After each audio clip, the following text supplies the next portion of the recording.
aqui repercutindo sobre essa explosão nesses silos da cooperativa Cevale, lá em Palotina, no Paraná. Mas então, o que poderia ter provocado essa explosão que matou, então, 8 trabalhadores e feriu 11? Eu converso, então, agora com o Adriano Malê, que é diretor técnico da Agrocult. Muito bem-vindo. Boa noite, Simone. Boa noite, pessoal. É uma situação bastante complicada, certo? O que aconteceu aí na questão da explosão, né?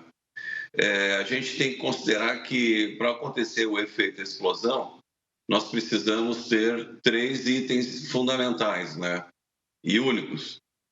O primeiro é a questão do oxigênio. Então, esse se tem em abundância na natureza. Nós temos que ter o combustível e nós temos que ter também a questão da ignição, né? No nosso caso, nas unidades armazenadoras, a questão da combustão, certo, se remete muito ao pó, o pó em suspensão, né? Esse pó, com uma densidade de 40 gramas por metro cúbico, acima disso ele já começa a ser um ambiente extremamente propício à questão da explosão, né? Então, onde é que nós temos essa situação dentro das unidades armazenadoras? Nós temos nos armazéns graneleiros, entre o telhado e a massa de grãos, certo? E também dentro dos silos armazenadores, ok? Esse pó, a origem dele é do atrito do grão com o grão e também um percentual do pó que vem da lavoura. Mas todo momento que a gente está movimentando o grão, a gente está gerando pó decorrente do atrito deles, né? Certo? E esse pó ele vai ficando no ambiente. O pó mais pesado ele acaba precipitando junto à massa de grãos e o mais leve ele acaba ficando por alguns momentos, um período, né, em suspensão no ambiente. Então, o que poderia ter ocorrido? Certo? Uma fonte de ignição. Nós temos o oxigênio, nós temos o pó, e essa fonte de ignição ela pode ser várias, né? Ela pode ser decorrente de um curto elétrico, ela pode ser decorrente, de repente, o pessoal fazendo manutenção no ambiente, né? Com um disco de corte, com um maçarico, ou com um aparelho de solda. E isso acaba gerando um ponto de ignição. Seria uma situação operacional. Operação mecânica seria um aquecimento do acionamento das correias transportadoras, de repente, dentro do ambiente, poderia ocasionar na correia transportadora um travamento do rolete, né? O rolete por onde a correia corre levando os grãos, ele pode dar uma travada e criar um atrito e, consequentemente, um aquecimento e uma chama que ocasiona essa questão da explosão, certo? Dentro dos silos, nós temos muita questão da rosca varredora também, né?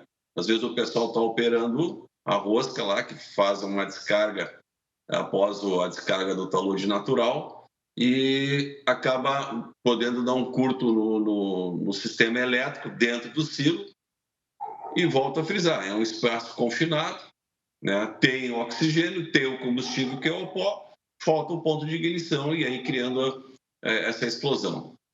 Tá Ok, certo. Simone? A gente sabe que só a polícia que vai apontar, né, a perícia que vai apontar as causas desse acidente aí que vitimou, né, 9 pessoas, essa 9ª pessoa ainda vai ser identificada ainda, mas os trabalhos estão acontecendo neste momento. Mas, Adriano, então, como você falou, oxigênio, mais o pó do grão aí, né, e mais também uma fonte de ignição que a gente não sabe o que teria provocado, pode gerar essa explosão. Agora, como reduzir essa poeira aí no ar dentro dos silos? Você falou que em relação a poeira assenta, fica ali perto dos grãos, a outra fica circulando ali. É uma nuvem mais densa, quase imperceptível aí. Como é que faz, então, para reduzir um pouco essa poeira aí dentro dos silos? Ela acaba sendo perceptível esse pó em suspensão. Porque nesses ambientes armazenadores, eles também têm uma temperatura entre a massa e o telhado, certo? E essa massa, ela gera calor e também tem o calor proveniente do sol sobre a cobertura. Então, essas partículas, elas ficam em suspensão também decorrente do sentido da convecção do calor. O calor tende a subir no ambiente, certo? O calor sobe, a convecção sobe, né? E essa convecção faz com que o grão fique em suspensão ali entre o telhado e a massa de grãos, certo? Que nem eu falei, ele está parado ali. O que a gente pode prevenir? O acidente é acidente, isso é praticamente inevitável. Agora, nós temos que ter medidas que, nas unidades armazenadoras, independente se ela é pequena ou média ou de grande porte, certo? Ou se ela está localizada num perímetro urbano ou está numa fazenda, nós temos que ter situações que geram prevenção. Então, se usa muito, assim, a gente já viu essas explosões, aconteceu alguns anos atrás no Porto de Paranaguá, aconteceu também no Porto de Rosário, na Argentina. O ano passado, no Mato Grosso, um armazém também explodiu. Se eu não me engano, no início desse ano, também um túnel que tem bastante pó decorrente da descarga dos armazéns, dos silos e da correia, gerando pó, também explodiu, matando 2 pessoas, né? Então, o que a gente tem que ter? Equipamentos que fazem a prevenção. O primeiro equipamento é a questão de captação de pó, né? Então, se utiliza muito o sistema de captação de pó com filtro de manga. O que são isso? São equipamentos que são colocados nos pontos que geram pó dentro do ambiente. Então, todo o ponto que gera pó ele tem um sistema de aspiração. Um exemplo, tipo um aspirador de pó caseiro, doméstico, que a gente vê, nós temos isso em uma dimensão industrial. Então, isso é colocado em todos os pontos de descarga, o ponto de carga, tudo mais onde gera o pó. Então, deixando somente o quê? Somente o grão cair sobre a superfície, né, do sistema, né, da massa de grãos e evitando. Esse ar com o pó ele vai para o recipiente externo, onde existe um sistema de filtros de manga, onde faz a separação das partículas e do ar. O ar ele volta para o ambiente, né? E essas partículas elas ficam retidas para um recolhimento futuro.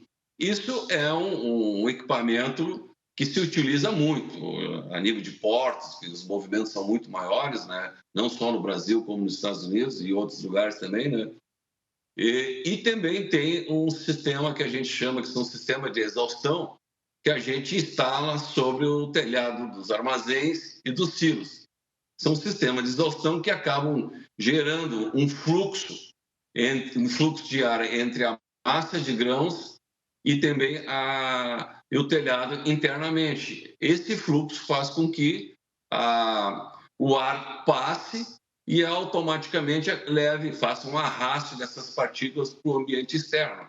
Então, isso também faz com que reduza a densidade de partículas no ambiente suspensas, né? Como eu falei, elas ficam ali gravitando, né? O calor pela convecção fica retendo elas.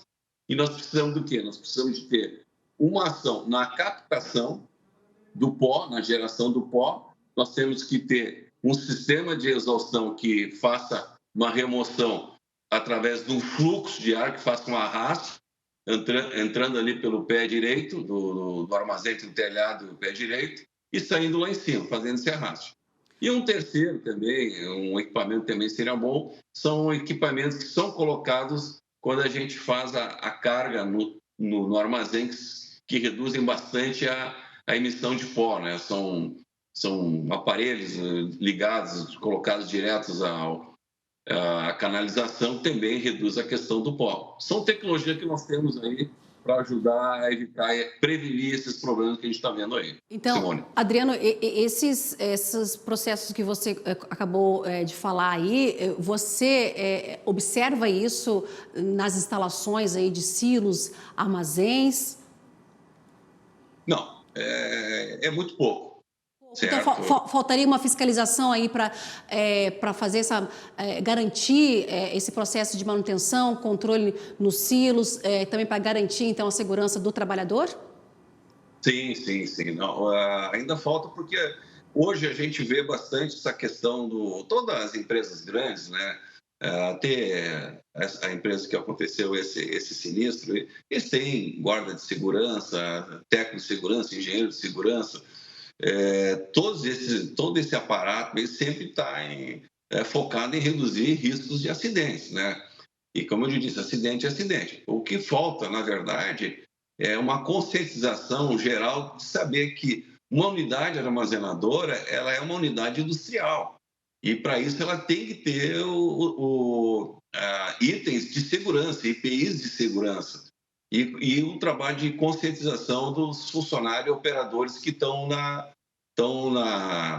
ativa trabalhando, né? Então, assim, a gente tem unidades pequenas, médias e grandes, né? E a gente roda aí pelo Paraná, pelo Rio Grande do Sul, Mato Grosso, Goiás, e a gente vê bastante situações assim de riscos de vida. Nós temos uma situação bastante, que nem eu disse assim, não é frequente acontecer a questão de explosão, não é frequente, mas acontece, porque acontece e quando acontece a gente vê a dimensão do que a gente está observando agora.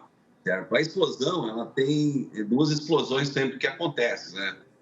Existe a explosão primária, que é aquela que é decorrente do ponto de ignição, e tem a secundária, que é decorrente já do avanço da pressão da geração da explosão, levantando o pó e automaticamente a chama vindo atrás.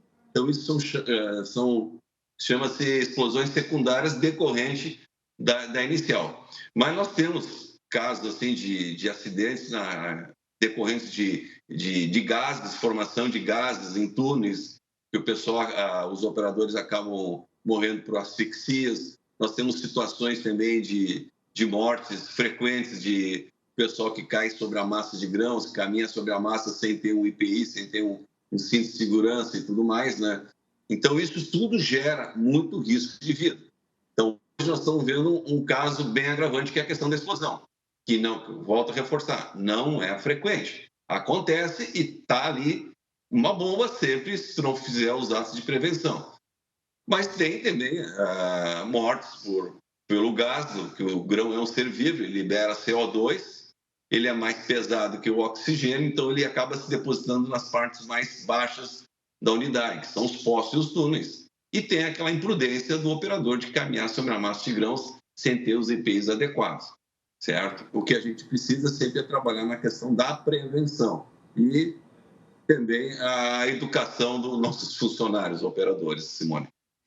Adriano, infelizmente aconteceu esse acidente fatal aí que vitimou 9 pessoas, feriu 11. E eu também estou lembrando de um acidente que aconteceu em 2020 no Líbano também, onde um silo explodiu, mas tinha grãos e também, parece que, pelo que recordo aqui, tinha amônia junto, né? Ou seja, as explosões acontecendo em outras partes do mundo, aqui no Brasil, essa que vitimou muitos trabalhadores. Adriano, muito obrigada pela sua participação hoje aqui com a gente. Eu conversei com o Adriano Malê, que é diretor técnico da AgroCoach.